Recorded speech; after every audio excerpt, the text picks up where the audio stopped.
Contract staff నర్స్గా జీజీహెచ్లో work చేస్తున్నానండి. అయితే మాకు 2014 నుండి రెగ్యులర్ నోటిఫికేషన్ లేదండి. మా పోస్టులు అన్నీ కూడా కాంట్రాక్ట్లోనే తీసుకున్నారు. అయితే కోవిడ్ వచ్చినప్పుడు మేము మా ప్రాణాలకు తెగించి కోవిడ్ డ్యూటీలు చేసి ఎంతోమంది ప్రజల్ని మేము సేవ్ చేసామండి, పేషెంట్ని. ఈవెన్ డ్యూటీలు ఎలా చేసామంటే పసిపిల్లల్ని చిన్నపిల్లల్ని పెట్టుకుని కూడా మేము ఇళ్ల దగ్గర వదిలిపెట్టి అత్తయ్యల్ని అమ్మల్ని నాన్నల్ని వాళ్ళకి పెట్టేసేసి కిట్లు వేసుకుని డ్యూటీలు చేస్తుంటే మేము పడ్డ నరకం అంతా ఇంత కాదండి. ఎంతోమంది స్టాఫ్ నర్సులు ప్రెగ్నెన్సీలతో ఉండి అబార్షన్ అయిన వాళ్ళు కూడా ఉన్నారండి. ఈవెన్ నేను చిన్న పిల్లల్ని ఇంటి దగ్గర పెట్టి మా అత్తయ్యని మా హస్బెండ్ని ఇంటికాడ పెట్టొస్తే మేము డ్యూటీలు చేసి ఇంటికి వెళ్ళేసరికి వాళ్ళకి మా నుండి కోవిడ్లో వచ్చేసేసి వాళ్ళని ఇంట్లో పెట్టేసేసి కోవిడ్ టైంలో ఎవరిని బయటికి రానిలా. పక్కింటి వాళ్ళు అయితే మా మీద చీపుర్లు కూడా వేసారండి. అటువంటి సిచ్యువేషన్లో కూడా మేము డ్యూటీలు చేసామండి. ఎందుకంటే ముందు లైఫ్లో పిల్లల భవిష్యత్తు మా భవిష్యత్తు బాగుండిద్దని చెప్పి కోవిడ్లో ప్రాణాలు తెగించి ఎంతగా వర్క్ చేసామంటే ఒక్కొక్క స్టాఫ్ ఇంటికి వెళ్ళిన తర్వాత ఆ స్టాఫ్ నుండి వాళ్ళ అమ్మ నాన్నకు కూడా కోవిడ్ వచ్చి చనిపోయిన వాళ్ళు ఉండారండి. డ్యూటీలు చేస్తా కోవిడ్లో చనిపోయిన స్టాఫ్ నర్సులు కూడా ఉండారండి. అయినా కానీ మేమెంతో తెగించి ప్రజల కోసం కోవిడ్ టైంలో కూడా మేము డ్యూటీలు చేస్తే గత ప్రభుత్వంలో జగన్ గారి ప్రభుత్వంలో జగన్ సార్ సీఎంగా ఉన్నప్పుడు ఏఎన్ఎంస్ని సచివాలయం పోస్టులకి స్టాఫ్ నర్సులుగా ట్రైనింగ్ ఇచ్చారండి. అప్పటి నుండి మేము అడుగుతానే ఉన్నాం, ఇదేంటి ఒక సంవత్సరంన్నర 10th క్లాస్ మీద జరిగిన వాళ్ళకి ట్రైనింగ్లు ఇవ్వడం ఏంటి అంటే సరే వాళ్ళకి ఏదైనా చేసిన మాకు జరిగే న్యాయం మాకు చేస్తారు అనుకున్నామండి. అయితే రెగ్యులరైజేషన్ అని పెట్టి దానికి కూడా 2014 సంవత్సరం ముందు చేసిన వాళ్ళకని పెట్టారండి. దానిలో మా కాంట్రాక్ట్ స్టాఫ్ నర్సులు ఎవ్వరూ లేరు.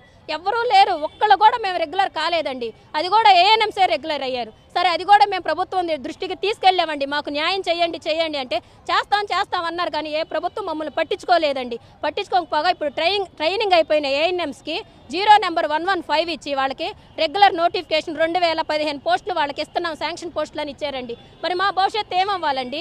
ఒక 14 సంవత్సరాల నుండి మాకు జీవో లేక కాంట్రాక్ట్ పద్ధతిలో చేస్తాం, మాకు రెగ్యులర్ పోస్టులు లేక మేము ఎంత విలువెల్లాడుతున్నామంటే సరిగా జీతాలు పడక ఈ నెలకి ఇప్పటికి మాకు ఇంకా శాలరీస్ పడలేదండి. కాంట్రాక్ట్ వాళ్ళకి ఎంప్లాయీస్కి రెగ్యులర్ వాళ్ళకి 1వ తారీఖే వేసేస్తున్నారు. మేము తింటున్నాలో లేవో మా బాధలు ఏమన్నా తెలుస్తున్నాయండి గవర్నమెంట్కి.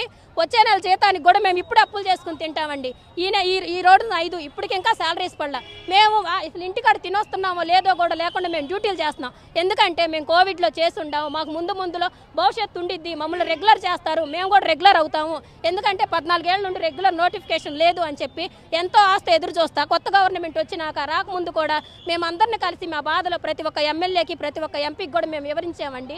అందరూ అన్నారు మేము న్యాయం చేస్తాం అన్నారండి. సరే గవర్నమెంట్ మారినాక కూడా ఎంపీలను కానీ మరి పవన్ కళ్యాణ్ గారిని కానీ సీఎం సార్ని కానీ లోకేష్ సార్ని కానీ అందరినీ కలిసి కూడా మా బాధలు మేము రిప్రజెంటేషన్లు ఇస్తానే ఉండామండి. ప్రతి జిల్లాలో కూడా కాంట్రాక్ట్ స్టాఫ్ నర్సులు ఈవెన్ ఎవరైనా ఎంపీ కానీ ఎమ్మెల్యే కానీ ఎక్కడన్నా మీటింగ్ పెడుతున్నా కానీ ఆస్తితో అందరూ పరిగెత్తుకెళ్తున్నారు. అందరూ లెటర్ ప్యాడ్ మీద మా సమస్యలు రాస్తున్నాము, అమ్మా చూస్తామమ్మా, సీఎం సార్ దగ్గరికి తీసుకెళ్తామమ్మా, మీకు న్యాయం చేస్తామమ్మా అంటే మేము ఎంత ఎదురు చూస్తున్నామంటే ఈ దసరా కానుగానో మాకు రెగ్యులర్ చేస్తామన్న వార్త వచ్చిందని మేము ఎంతగానో ఎదురు చూస్తున్న తరుణంలో నిన్న జీవో ఇచ్చారండి 115 అని. ఏది ఏఎన్ఎంస్ని రెగ్యులర్ చేస్తా వాళ్ళకే శాంక్షన్ పోస్టులు ఇస్తున్నామని. మరి జిఎన్ఎంలు చదివి బీఎస్సీ నర్సింగ్ చదివి ఎంఎస్సీ నర్సింగ్లు చదివి మేమేమైపోవాలండి? మాకేది రెగ్యులర్ నోటిఫికేషన్ ఏది రెగ్యులర్ పోస్టులు ఏవి? మేము ఇంక ఈ కాంట్రాక్ట్లోనే చేస్తూ ఉండాలా? మేము పడిన బాధలకి, మేము పడిన స్ట్రెస్కి, మేము పడిన ఇదికి ఎంతో మందిని కోల్పోయాం కండి కోవిడ్లో. మాకు జరిగిన న్యాయాలు ఏంటండి? ప్లీజ్ సార్ దయచేసి మా గురించి ఆలోచించండి. దయచేసి ఆ 115 జీవో అనే దాన్ని స్టాప్ చేయండి సార్ ప్లీజ్. ఎందుకంటే ఒక 3.5 సంవత్సరాలు స్టాఫ్ నర్స్ చదవాలంటే 3.5 సంవత్సరాలు సార్. ఇంటర్మీడియట్ బైపీసీ అయిపోయినాక BSc nursing 4.5 years sir. MSc nursing BSc nursing అయిపోయిన తర్వాత 2 years ఇంకా మా ట్రైనింగ్ చేసి మళ్ళీ 2 years చదవాలి సార్. ఇన్ని సంవత్సరాలు చదివి కూడా ఎందుకు మేము ఈ కాంట్రాక్ట్లో చేస్తుంది?